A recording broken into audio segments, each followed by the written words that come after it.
Welcome to the Dakota Live podcast.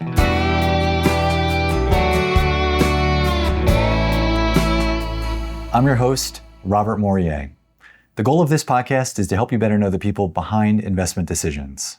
We introduce you to chief investment officers, manager research professionals, investment consultants, and other important players in the industry who will help you sell in between the lines and better understand the investment sales ecosystem. If you're not familiar with Dakota and our Dakota Live content, please check out our website at dakota.com. Before we get started, I need to read a brief disclosure. This content is provided for informational purposes and should not be relied upon as recommendations or advice about investing in securities. All investments involve risk and may lose money. Dakota does not guarantee the accuracy of any of the information provided by the speaker who is not affiliated with Dakota. Not a solicitation, testimonial, or an endorsement by Dakota or its affiliates. Nothing herein is intended to indicate approval, support, or recommendation of the investment advisor or its supervised persons by Dakota. Today's episode is brought to you by Dakota Marketplace. Are you tired of constantly jumping between multiple databases and channels to find the right investment opportunities? Introducing Dakota Marketplace, the comprehensive institutional and intermediary database built by fundraisers for fundraisers. With Dakota Marketplace, you'll have access to all channels and asset classes in one place, saving you time and streamlining your fundraising process. Say goodbye to the frustration of searching through multiple databases and say hello to a seamless and efficient fundraising experience. Sign up now and see the difference Dakota Marketplace can make for you. Visit dakotamarketplace.com today. Well, I am thrilled to welcome to the show Jim Dunn, Chief Executive Officer of Verger Capital Management. Jim, thank you for having us. It's wonderful to be here. Rob, thank you for coming. Welcome to Winston-Salem. Yeah, it's wonderful. The overcast skies set a perfect background for the lighting, so thank you for the weather. Yeah, we'll get you Krispy Kreme on the way out. Perfect. My daughters will love it. So in full disclosure, we made this into a road trip. We don't typically, we call this on the road. We really took it on the road. I've got the car downstairs. It's loaded with 2 kids. We left the dog at home, so that made it a little bit easier. Not an easy drive from Philadelphia to North Carolina. It's not, but it was a lot of fun. We stopped in Richmond along the way. We talked about the Jefferson Hotel. Thank God they have alligators in the lobby and alligator chocolates, and most importantly, an indoor pool. Perfect place. Perfect. So thank you so much for being here. Before we get started, I'm going to read your biography for the audience, and then we're going to get into our questions. Great. Jim Dunn is the founding CEO of Verger Capital Management, an outsourced chief investment officer firm based in Winston-Salem, North Carolina. Since the firm's inception in 2014, Jim has been responsible for setting Verger's strategic direction, leading its corporate strategy, and ensuring the firm is well-positioned to meet the complex needs of its clients. He served as Verger's chief investment officer until 2023, overseeing all investment decisions during that time and helping shape Verger into a values-driven OCIO platform focused on purpose-aligned investing. Before launching Verger, Jim was vice president and chief investment officer at Wake Forest University, where he oversaw more than $1.4 billion in university assets and served on several university committees, including the President's Cabinet and the Faculty Athletics Committee. Earlier in his career, he served as managing director and chief investment officer at Wilshire Associates and as vice president at InvestorForce. Jim earned his Bachelor of Business Administration and Finance from Villanova University, where he was a Division I varsity soccer player. As a first-generation college graduate, he has remained closely connected to educational and philanthropic causes, including nearly a decade on Villanova's President's Advisory Council and more than a decade of service to Wake Forest's Faculty Committee on Athletics. He currently serves as a member of the Institutional Investor Endowments and Foundations Advisory Board and as the treasurer of the James Denmark Loan Fund. He also sits on the SEI Canada Independent Review Committee as an independent director. We are thrilled to welcome Jim Dunn, Chief Executive Officer of Verger Capital Management, to the Dakota Live podcast. Well, Jim, thank you again for being here. We really appreciate it. As I mentioned before in the opening, I'm here with my family. When you think about family and you think about Verger Capital Management, what does family mean to you in the context of your business? For us, it's about bringing everyone to the table, right? Whether it's ownership broadly around Verger, whether it's how we do even our seating, right? We're all sitting in one room together. So I do think you see a lot of family dynamics in a business like Verger. I think, one thing that my team will tell you on the back of my notebook, I have the list of all of the children, because one of the things we do at Verger is we have a college benefit. Mm-hmm. So we pay for in-state college tuition. And I think we have 25 children now on that. So whenever I have a bad day or I'm stressed, I can open that, and that's really the driver of why we're doing what we're doing. It's more than just basis points and benchmarks. Yeah. In terms of your own background, you've mentioned that you're a first-generation college graduate. How has that personal experience influenced the way that you view capital stewardship and specifically that institutional responsibility that comes with managing an office like Verger? Rob, I think it's really something that I've grown into, and I think it wasn't something that was distinctive to me when I was going through it. So in 1991, I wasn't thinking I was a first-gen NO special, but I do think that going to school on a Pell Grant and Stafford loans and work study and having jobs and athletic and academic scholarships, it was a different experience than many of my peers. I'm proud of it now. I didn't really think about it then. I do think, though, that as I think about what we do now and helping run endowments for colleges, we have 2 college clients, I get to help kids like me, like lower middle class kids, go to schools like Wake Forest. That is really special. Like that's something that really drives what we do here. And so I think the ability to send the elevator back down. I think the other part that I think is unique about the endowments also is that it's about gifts, right? We get gifts to the endowment, and they're to honor someone's family. They're here to honor someone who changed their life at a university or at a hospital. So the way you think about that gift and the impact it has helps drive the mindset around how is endowment investing different? It's different. It's longer horizon. It's really more about intergenerational wealth. It's not quarter to quarter or year to year. Oh, that makes sense. Some of those early life experiences we talked about as we were preparing for this episode, one of them was athletics. So you were a soccer player at Villanova, I think a goalie, if I remember. I was a goalkeeper, yeah. You were also a lifeguard. So you were on the stand at some point in your early life. As we know, I've done some research on lifeguarding. I'm sitting up as a lifeguard now, which helps my tan. It also probably makes my dermatologist very concerned. But how did those early life experiences shape how you approach team dynamics as well as leadership? I think I asked you the same question. You're the one that does the research on it. But I think when you think about goalkeeping, for example, it's sort of the perfect analog to being a CIO, right? Because when you're a goalkeeper and the team wins, you had nothing to do with it, right? But when you lose, it's entirely your fault. So when you think about it from a risk management standpoint, I think I've learned a lot about sort of the humbleness of when you win, because you really didn't have much to do with it. But when you lose, you have to own it. And I think that's really an important part of what our protect, perform, provide mantra is, right? Protect the endowment first and foremost. Perform over inflation spending, that's what kills endowments. And then provide liquidity, right? You can't have it all in private equity and hedge funds. And I think some folks are learning that the hard way in this dynamic environment for endowments across the country. I think as you know well from lifeguarding, I think it's, there's a certain level of grit and perseverance you get from lifeguarding because you have to be on the stand all day. And then when you have to go to action, it's right away. You have to sort of build it up and build into it. It's not something you can just kind of go in one day and just do it, right? You have to do many reps and you have to have it at a rate that is uncomfortable and it's life or death, right? So I think you may downplay it when you're on the stand, but when you save that person, they're not downplaying it. What have you learned from the entrepreneurs as you've learned that have lifeguarding backgrounds? I think more than anything, I learned the importance of communication. Communication is something I think becomes cliche in our industry, the importance of communication and how to communicate. But when you're having to talk to somebody who's significantly older than you or significantly more senior than you, and you're having to give them direction or tell them what to do, it takes an enormous amount of confidence. And I think there are very few jobs early on in young people's lives that can give you the type of confidence to be able to sit across from someone like yourself or a professor or a boss and give your opinion and feel confident about it and not be scared going into the conversation, and then most importantly, not worrying about it after the fact, which is I think what a lot of people do. Will tend to perseverate on things for a very long time.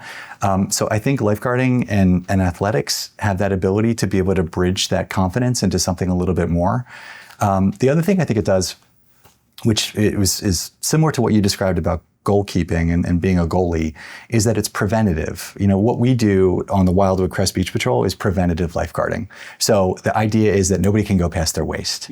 which means that you're technically the fun police. You've got to stop people from going. 2 whistles and move over. That's it. 2 whistles, move over, and that's it. But it's really just making sure that people remain safe. You don't get awards for that. And to your point, you get called out if you do have to go in. That's when it's a problem because you didn't do your job. You let them go past their waist or their chest. So for me, what I found with the research that really paralleled what you do and what a lot of the allocators do that we speak with is communicate in a way that allows you to be able to identify not so much life and death, but the importance of a successful future, right? And that successful future comes down to listening, having the difficult conversation. Now's not the right time for this allocation. Thanks for calling us.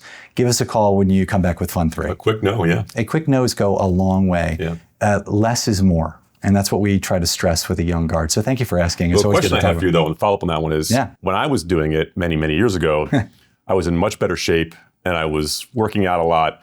How do you stay in shape? Or you have to do a lot of preemptive work here to get ready for a summer on the stand? I do. Full disclosure, I'm 47 years old. I'm in prehab. I'm not even in rehab. I'm in prehab just to be able to get on the stand. You've got to qualify for the stand. I go through the same rigor that a 17-year-old does. The run, the swim, the pool, the ocean, all of it. Yeah, all of it. It's not easy. But truth be told, the hardest thing is sitting for 8 hours all day. So I'm the old guy on the stand. I get up 19 times a day. I'm probably the worst stand partner that the young people have because I have no interest in sitting on the stand. I have to get up. But it's truthfully, it's been the best thing I've ever done. I've learned so much from it in terms of, what these young people are learning, because I think what they're learning more than anything is that non-traditional paths can actually create a lot of linearity in your career, more so than you realize, if you're open to take a non-traditional route. And I know you think the same way with your team. I'd love for you to, love to hear from you how you think about non-traditional paths. Rob, one thing we're really proud of here is the intern program. We've had 150 interns over 10 years. And I always kid the students because the business school students come in and they want to talk about discounted cash flows and show me their modeling skills. And we don't really do discounted cash flows here, right? Our job is separate talent from luck. We're doing manager research. We're doing asset allocation, risk management, portfolio construction. They're not teaching that in accounting too, or micro and macro. So what we find is that the students that we attract or we have to recruit are often classics majors or psychology or medicine or pre-law, because they look at the world differently than we do. And they bring a great perspective. So not only the educational backgrounds, but we also find that here, we started the program, it was for athletes. And the idea was that most of the athletes at Division I school like Wake Forest, they are trying to go pro, right? They have NFL aspirations. We have actually 2 interns in the NFL. We had Matt James, who was the bachelor, right? So we've had a pretty unique set of athletes come through here, but most of them don't go to the NFL and don't go to the NBA. And what we find is that athletes are great interns because they have teamwork. They're really good at time management. They understand that they have a goal when they graduate. But they don't have the ability in the summers to go and work at Goldman Sachs or Morgan Stanley or Dakota because they have summer school and they have practice and they're here all summer. And the idea was that they get a look at everything. They sit on the desk with us. They get risk management, asset allocation, portfolio construction. They sit in every manager meeting. They get to see risk, sales and trading, risk management, compliance. So we now have this universe of 150 alumni that are now all over the street and some really impressive jobs across Wall Street and abroad.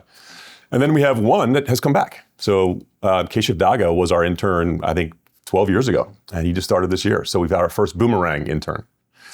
But I do think, to your point, I think in our business a lot, you get a deck and there's the bios and has where they went to school.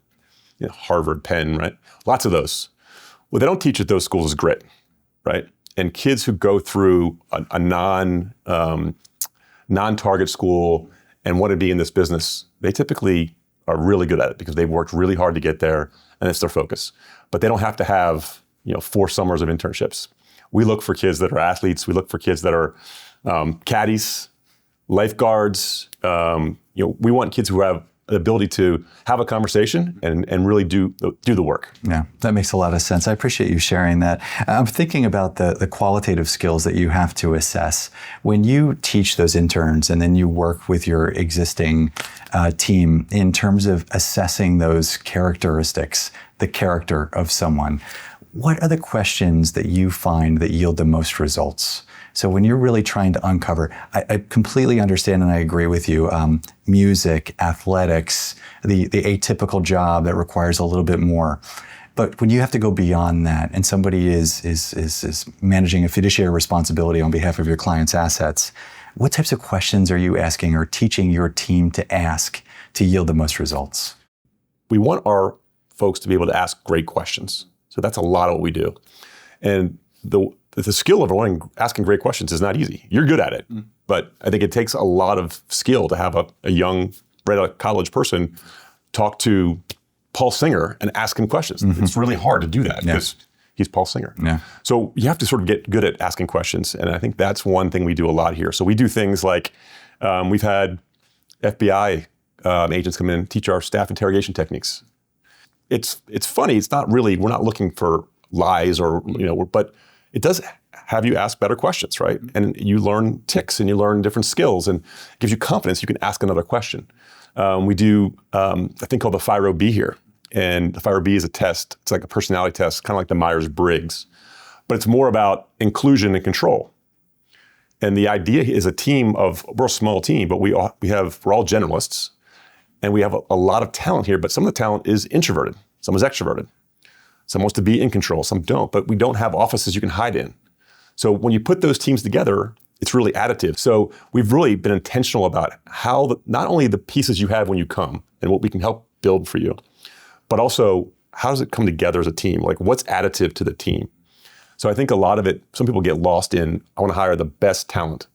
You can't have 5 LeBron James. You got to have some people that are Dennis Rodmans, right? You have to have a rebounder, right? So we have really done a great job of attracting talent, but then also motivating them by compensation and all the benefits we offer.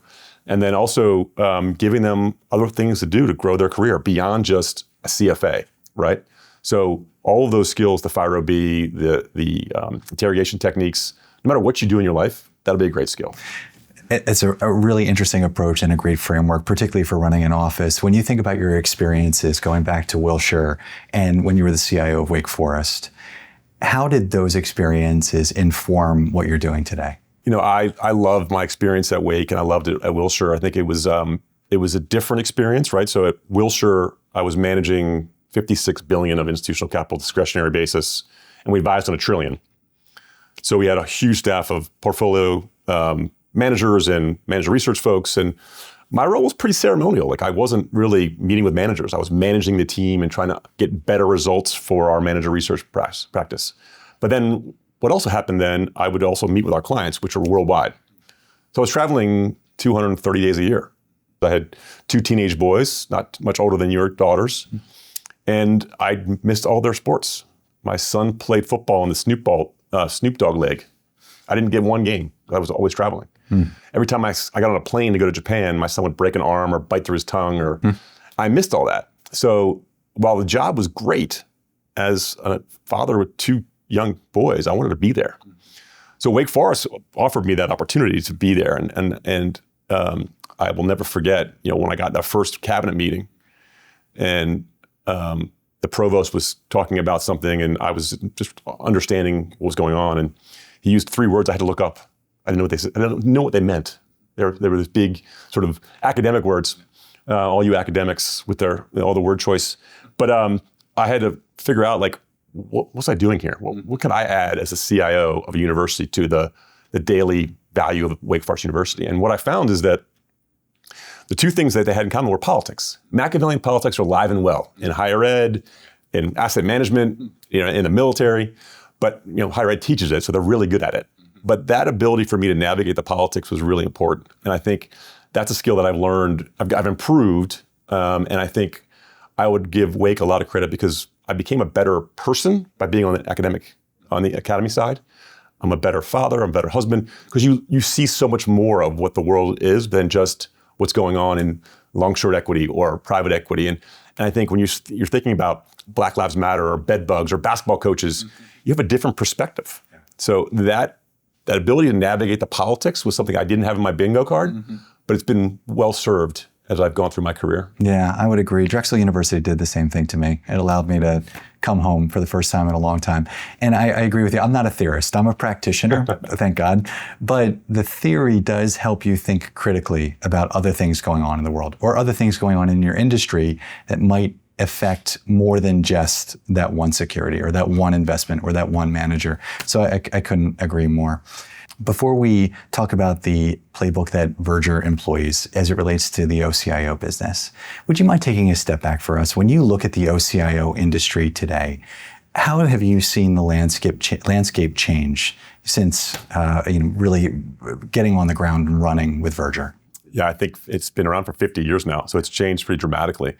I think even in the last 11 years we've been around, I think when we started there were 35 OCIOs. There's 150 now. Yep.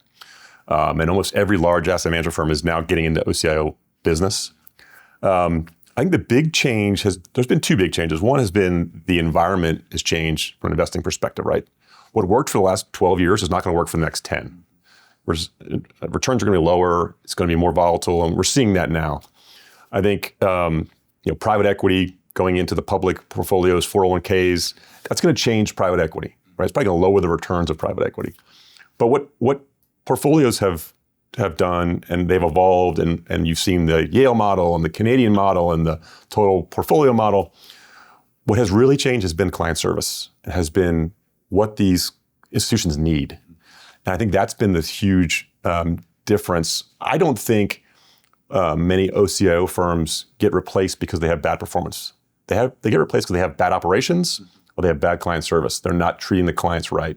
And what we find with our clients, they're all nonprofits, they have needs that aren't exactly portfolio related. Yes, they need the returns, they need the cash flows, but they also need help with governance and NIL and help us do a search for a CFO, or what should we look at in a real estate project we're doing around our headquarters. That stuff is sort of the ancillary stuff. We can help because we know people in our network because we see everything.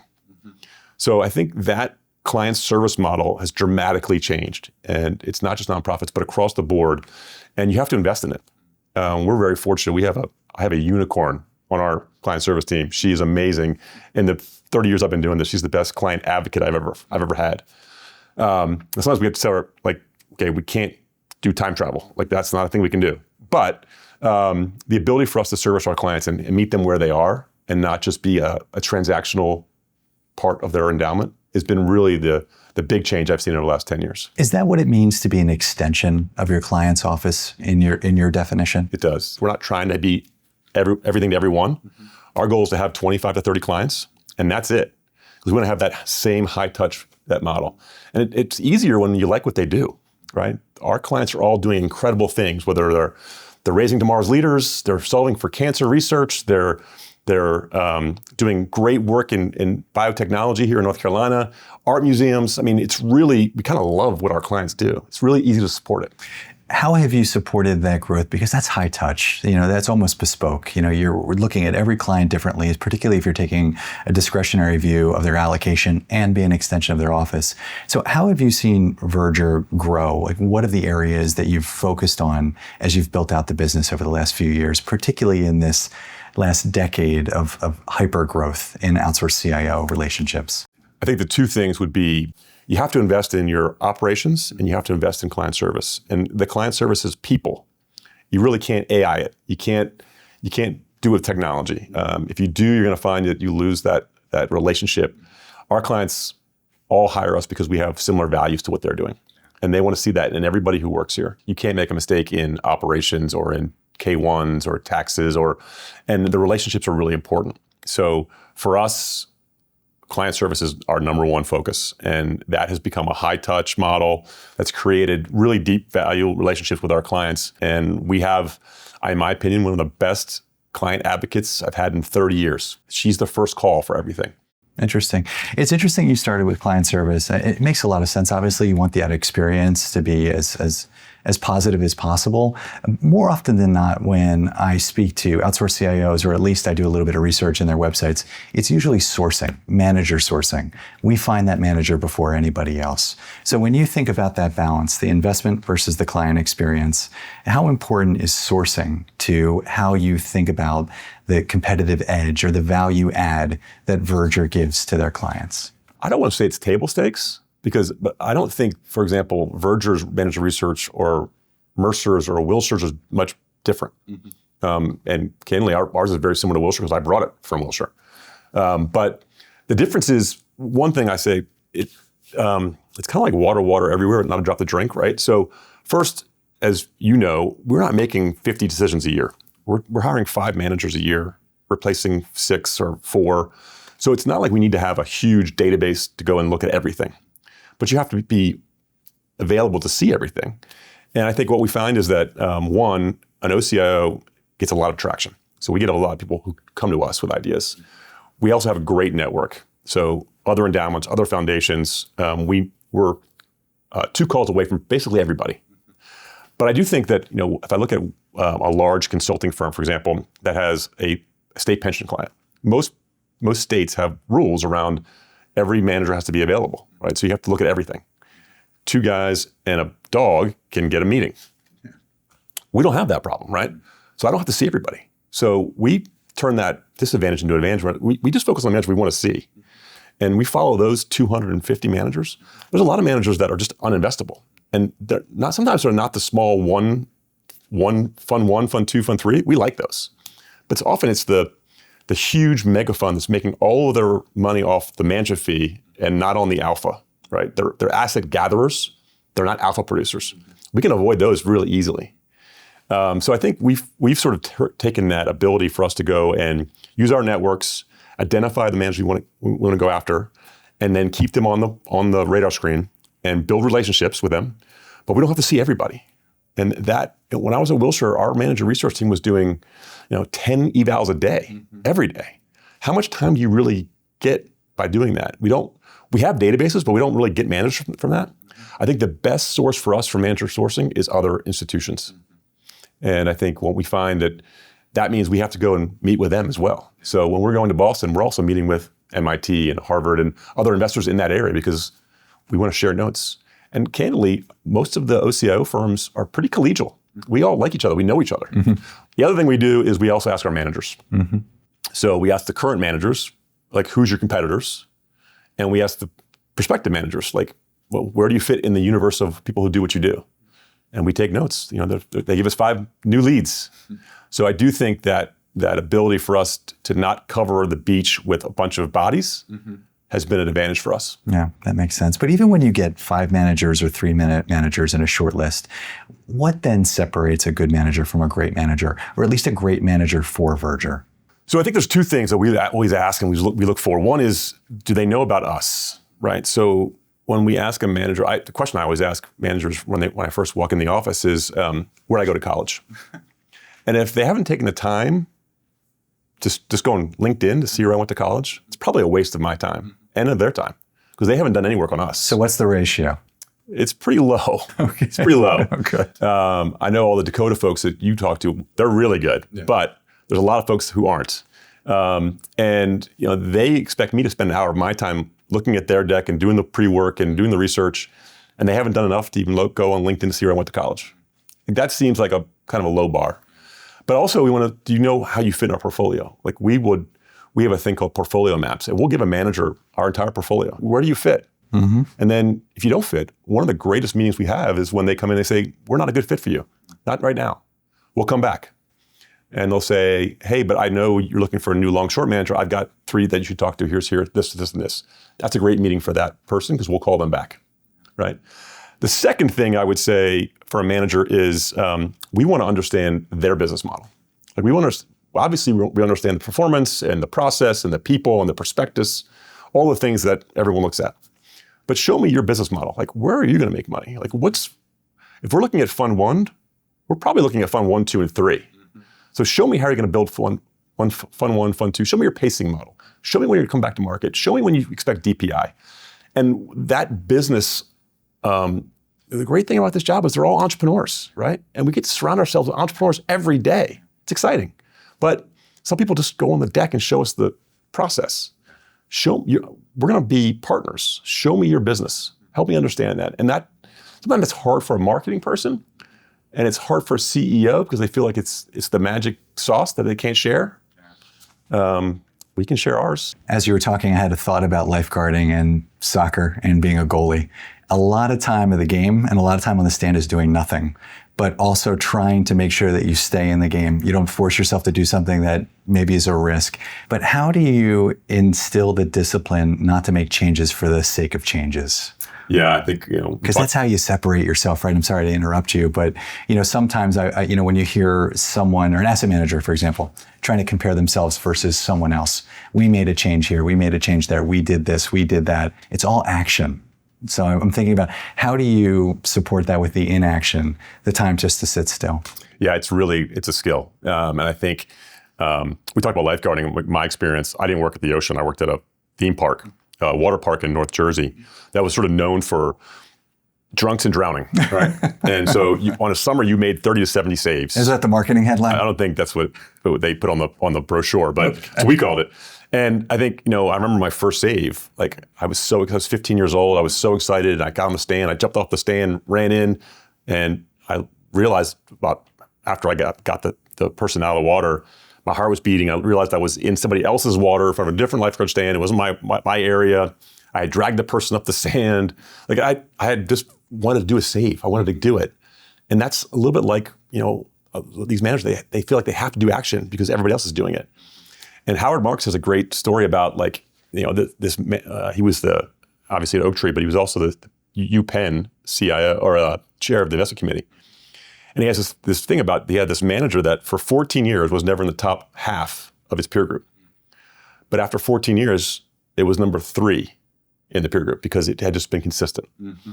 And I think the ability to sort of focus on consistency and patience, and now you can't do it perfectly. And I think one of the things that we talked about youth, younger folks here, they want all the information. You'll never have all the information, right? But at some point you have to sort of make a trade and you have to have conviction around it. But some of the best trades are the ones you don't do. Yeah, I agree. A lot of your clients are mission-driven nonprofits. So when you think about how you help your clients align their investments with their broader values, particularly when time is limited, what does that approach look like from Verger? How do you think about the values of an organization and make sure that you're aligning those investments to their goals? Rob, it starts with governance. I mean, I think we have to really help the boards understand it's not their 401k. It's not, we're not trying to do, generational investing is different. It's envied, it's great, but you have to think about it in hundreds of years. And I think one of the things we talk about is governance is so important. And most of the folks on these boards are volunteers. They're not thinking about the portfolio every day. We are. So bringing that to them and saying, this is why we think this is important. For example, we have a client that says, we're a long-term investor, we can handle volatility. But 80% of the endowment payout is their budget for their organization. So we show them okay, what happens if we're down 30? How many people do you have to fire? Because you don't have enough money to pay the salaries because your distribution is now X minus 30%. And that's a unique conversation. It's not about just quarter to quarter basis points. It's about, all right, well, there's impact. There's real impact. And that governance, that helping them understand that endowment investing is different than what you're used to, it takes a while. And what we find is we have to do it every 4 years because these organizations turn over. So that ability for us to keep that message going and talking about what matters is the mission. No margin, no mission. So let's make sure we have the ability to keep you moving no matter what happens. So we'll give up some of the upside to protect on the downside. When I think about good governance, I almost think of that as a leadership skill. What other skills in addition to governance as it relates to leadership do you think is most important when working with these clients? I think, one, it's this business makes you very humble for 2 reasons. One, I think the business itself, right? Markets themselves make you humble. But also, you're sitting in front of people that are really successful in most cases. If you're a trustee of a university, you've given a big gift, you're really successful. So it humbles you very quickly. I think the thing that we try to focus on is let's try to understand beyond just the returns. Let's talk about what's your next capital campaign. Let's talk about how we help your advancement team. So the ability for us to be humble enough to say, we don't know your business well enough to help us understand it, and then we'll be able to get deeper into it, is really, that humble and hungry type analogy is really what I've learned from our nonprofit boards, and what interacting with them, going to the meetings, going to the dinners, going to see their events, whether it's a play or a game, or that's been really, it's been really important as we think about developing these relationships beyond just what the quarterly returns are. Tell me about your evolution from chief investment officer to chief executive officer. When I think about that, in music terms, I think about that going from first chair violin to being the conductor, or being the point guard to being the coach, player coach. So when you think about that evolution, how has that been for you? You know, it's really pretty difficult actually when I thought about it, because I really love the manager part of it. But I do think that what I've learned from the CEO is I spend about a third of my time on business development and client service, a third of my time on investments. I spend a third of my time on culture. So on the things around here and how they do, and how we build the brand, how we build the future of Verger. And I really love that part. And I didn't really think about that when I took the CEO title. It's freed me up to spend more time on that. And one of the great things about this role and what we do, we talk to great managers. So I've never had an original thought in my entire life, Rob. I've been able to take all these great ideas from other managers that we go visit. So if you walk around our office, you'll see intentionality that we've taken from other firms. And some of the firms we would never invest in, but we like this part of what they do or how they do things. And I think that's been really an important part of my growth as a CEO, is really, I take it now, my responsibility is to clear the decks so they can all do their jobs. We have a really talented team.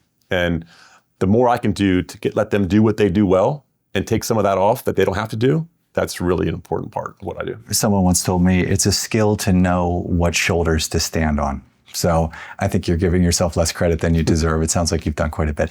You've served and continue to serve on multiple investment committees and advisory boards. When I think about advisory board, particularly advisory board decision-making, it tends to be very much consensus-oriented. So when you think about group decision-making and reaching a consensus, how have you carried those lessons into Verger, that experience that you've had outside of the organization?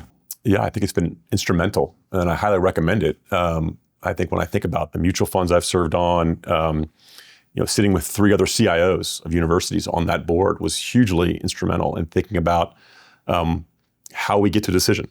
And I think the number one thing has been communication. You mentioned it earlier. The ability to communicate in a way that isn't off-putting, isn't defensive, isn't aggressive, but be able to ask questions the right way, but also understand how other people operate, right? Sometimes you can't often deliver the way you want to deliver because they don't take it that way. So you have to work through that. And I think the more practice you have, the better. What I found also that is in consensus building is a bit of an art, but sometimes you can't get there. So then you still have to make a decision. And I think what we do at Verger is we all have a great relationship with each other, and that we trust each other, that we can have those candid conversations that I don't agree with you. Mm-hmm. And here's how we should look at it. Let's think about this differently. You were very grateful in giving me a tour of the office before we got started. I did not see a crystal ball anywhere, but I'm going to ask you about the future. When you think about emerging trends in the industry, particularly as it relates to outsourced CIO, it has grown significantly. And there are always new opportunities, but there are always risks as well. So when you look at those two, what are some of the areas that you're most focused on right now as it relates to kind of today going forward? The business or the portfolio? A little of both. Okay. I think for the business, I think we're very proud of our just focusing on nonprofits and our boutique nature. And I think there'll always be space for boutiques. But at some point, you have to be able to be available to take more clients. And I think that's what we're finding with some of the RFPs we're seeing now have been less about I'm new to OCIO, is I'm replacing an OCIO that I didn't like 10 years ago.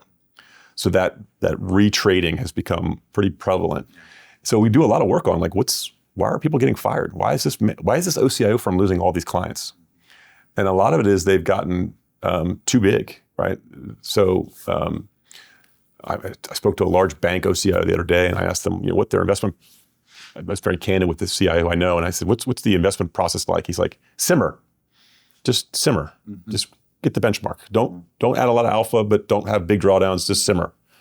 So that's not really great, one, for your clients, but also for people on your team. Like benchmark hugging doesn't seem very exciting.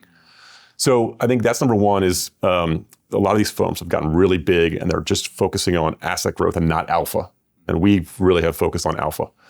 The second thing I do think is that a lot of these teams have become, it's almost a math project, right? It's not about trying to find best managers and have good relationships. It's about optimizing the spreadsheet that they have or the AI model they have. And when you do that, everybody has the same portfolio. You're not going to outperform, right? To have extraordinary performance, you have to have an extraordinary portfolio. So if everyone's doing the same thing, all the same Yale model, all the same managers, all the same stuff, it's really hard to differentiate yourself. So you're going to have to do something different. And I think that's where we focus on. We can still be different at our size, and we don't want to be a $100 billion OCIO. That's not our goal. Our goal is to have great alpha for 25, 30 clients, and that's a great little business. So I think the other thing that I would say, the other trend on portfolios is there's a lot of equity, whether it's Mag 7, private equity, public equity. So all these portfolios have gone from sort of 60-40 to 70-30 to 80-20 because that's what's worked in the last couple of years. When that doesn't work, it'll be really hard to unwind. You can't just trade out of your private equity. And you're seeing in the last 3 years, private equity has been challenged. How about, private credit? When we look at these private credit portfolios, a lot of them have, high pick rates, right? Where when there's distress, that becomes equity. So your correlations go to 1, and then what are you going to do? Because these schools and these nonprofits still need that 5% spending. It keeps the lights on. You can't say, well, we're not going to spend this year. We're not going to. So it's really, I think, the trend of equity-focused, U.S.-focused, Mag 7 private equity, private credit has been a trend that we're really watching very carefully, very closely. Thanks for sharing those views, Jim. I appreciate it. We're getting close to the top of the hour. All right. So I always like to finish, maybe as we said before, on the shoulders. So those mentors, those people that have influenced you over your career, who are some of the people that have been most influential, and how important is that relationship, the mentor relationship to you, when you think about the people that you've mentored as well as the people who have mentored you? Yeah, I think it's a critical part of this business. It's people still. It's still a relationship business. So I've been very fortunate to have an incredible amount of mentors. And I think I would also say that I've learned a lot from bad leaders as well. I've had some bad ones too.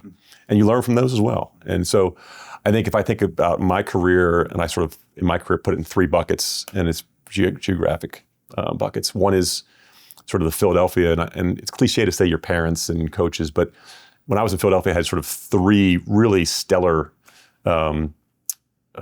mentors and friends. One was Mimi Drake, who you might know. Mimi worked next the cubicle next to me, and she was worked at Miller Anderson Sherrard and was a couple years ahead of me and just brilliant. She was a #1 squash player at Trinity, which is like the top squash program in the country, if not the world. And she just taught me, she had such grace about how she did things and how she treated people. And I just would just take notes about how she was on the phone with people, how she was handling phone calls. So Mimi was great. And then there was a guy named Jerry McDonald, who you might see at the Dakota offices. Jerry Mack is a Wildwood guy, Cape May guy, and he was in a rock band, and a pretty well-known rock band. And he would go and do shows in New York City at the Limelight or the Knitting Factory and play till 2 a.m. And then he'd come back and coach soccer at 8 a.m. And he taught more and more about being a parent and being present than I've ever had in my entire life. And third was John Culbertson. John Culbertson was the guy that interviewed me in my first job opportunity right out of school. I was still in school, actually. And it was a program trading job, and he made me read The Den of Thieves, Barbarians at the Gate, and The Art of War for the interview. And it's funny because now Barbarians at the Gate, like that was about R.J. Reynolds, which the headquarters was right there, right? So I read it, and he didn't ask one question, and he didn't hire me. But fast forward, he's now on the Verger board, and he's head of the compensation committee. So that experience with him has come full circle. If I think about California, I had Larry DeVonzo at Wilshire. I had the late Scott Minard, who became a close friend at Guggenheim. My friends in California, would always sort of laugh at Scott Minerd because here's this guy who's this hulking bodybuilder that we'd see at the local restaurant in Malibu, and then they see him on CNBC the next day. It was kind of an interesting dichotomy, really interesting guy. And then here in North Carolina, I think I've had the privilege of working with academic leadership. So Dr. Nathan Hatch was at Notre Dame and then at Wake for 16 years, helped start Verger. And I learned so much about sort of how his model was. It wasn't about command and control. It was about hiring great leaders and letting them do the thing. And that's kind of the thing we've done here at Verger. Dr. Wente today. So having the ability to sit in front of college, university presidents who are basically mayors of a small town and see how they lead has been really, really a big part of my career. And then David Dupree, who's the chair of, the founder of Verger, has just been an incredible resource to me. He was like the 8th employee at Carlisle. He's seen everything and has been so down to earth and so helpful for us as we think about all the challenges around how do you start a firm, how do you fundraise, how do you deal with board dynamics, and he's just been a great champion for Verger. So I've been very fortunate to have a number of mentors. What I've taken from that is it's a responsibility. It's not something you can shy away from. You have to do it because you want to send the elevator back down. So I try to do it as much as I can. I think that you can't pick your mentors. You kind of have to have them you have to live in it. And as much as I want to be mentored by XYZ, that doesn't fit. So I've been very fortunate to have the intern program, to have a bunch of folks here, but I've also had the ability to work with a number of folks that are in our industry, that maybe work in other places. And I think that's been really helpful for me to sort of build a relationship with other employees and CIOs and CEOs of other places. So I have this little kitchen cabinet of friends and mentors and mentees that we can bounce ideas off and have those conversations that I can't have with my COO or my board. I can have that conversation with this group. And so it's really valuable. It sounds like a good cabinet. So it's a good day. You just had a successful podcast. Maybe you won a new account. What song is going on the radio? What song is going on your earbuds on the way home? That's a good question. I have a feeling music is important to you. Yeah, it's interesting. I'm a pretty eclectic music taste. So I think, I'm a Police fan, so I would go with So Lonely, but that's not really a very good one to do when you have a big successful close or a big successful podcast. Probably today, because you're a Philly guy, I might go with Pink. Get the party started. You're getting the party started. It's Thursday, it's Okay. Philly, right? So I might go with Pink. What was your first concert? My first concert was Don Henley and the New Bohemians. That's a good one. One final question for you. What advice would you offer to young professionals? You've had so many who have come through the offices. You mentioned 150, particularly those from underrepresented backgrounds who aspire to those leadership roles in the investment world. What's the advice you're trying to instill in them? What I try to say is say yes. I think when I look at my opportunities in my career, it's been saying yes to things that I wasn't comfortable doing, whether it was trading at night or trading Japan or helping a CEO put his desk together one evening or fix the cable on the TVs on the trading floor. All those things have led me to doing something else and being able to say yes. When I was at Wilshire, I was the hedge fund guy and I was asked, would you like to be the interim CIO? Yes. Didn't even think about it. Yeah. I had no business being the CIO, but I figured it out, right? So say yes, get yourself in harm's way. The only way to grow is to put yourself in difficult situations. And when you look back, you'll really enjoy the fact that you were able to conquer some things that maybe you weren't sure you could do. Yeah, great. Jim, thank you so much. Thank you, Rob. Thank you for hosting us here in Winston-Salem in your offices at Verger.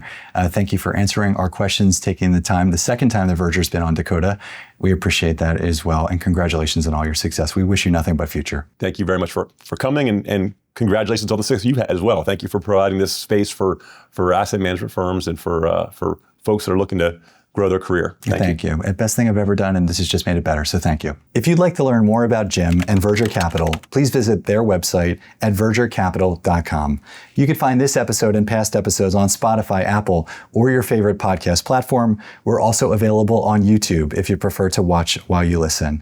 And if you'd like to catch up on previous episodes, please be sure to visit our website at dakota.com. Jim, thank you again for joining us. And to our audience, thank you for investing your time with Dakota. Don't say goodbye.